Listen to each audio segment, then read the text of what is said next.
gosgosy fiaina isan'ny maro fiarahamonina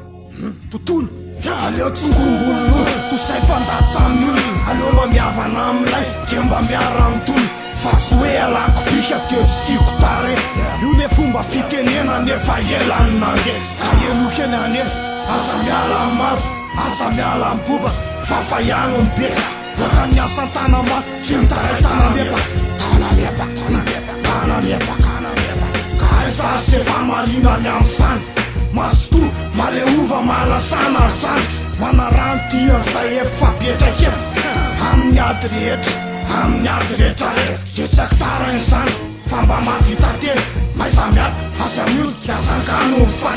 atsangano mifanefa ary matokiteny am'zay zavatra atao io le kolona voatokana tsy maintsy aleny fitiavateny fakalana fanambaniny fanaovana tsinitsino to manararopaty to manao tsindrifalavo amin'ny fitiavam-bola de zay manam-bola ihany no afaka miteny de zay tsy manam-bola de fa fiazany reny ohatrany tsy misy kotinyny olona tsy misy am'ty fiaina mampalahelo indrisy asovony tsara fa seny tsara de vo tsara ary mpanao ratsy elingelingeny any de veo mifafantioa ary mivarina kady ohatrany le debabe asatily le irany soko hoe mozole fa tsy kôsikôsy foana reny kôsy reny fa mbola hoany daolo ka tsy reo ny afarany fa ny vola sy ny arena tsy miteny ndrefany fa nyfanano maolona ka io arena be io ohatry ny valalana alika ka ianao azatsy ty ka ianao io azatsy ty efa mahitan'zany efa mahitan'zany ka aiza sy efa marinana am'zany masoto maleova malasana zany manarano dian'zay efa betrak'efa amin'ny ady rehetra de nisy ko azy erisetra lololo olopo to mifampiandrikendry toa otontsirika ny molitra efa miao apo-maiza ka tsy azo ifandaharana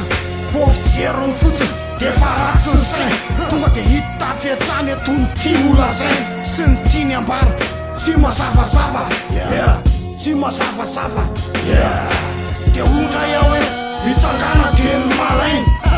fa rehefa masoto de tsy afaky itsony fanalaolana any fanalaolana ny fiainana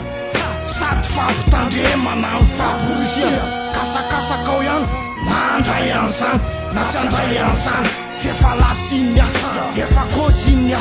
efa anyzany efa anyzany io le kôsy efa atrzay izy kôsy defa kopy daholonareo defa kopy daholonareo valibeny nametraka mbolitoy mbolitoy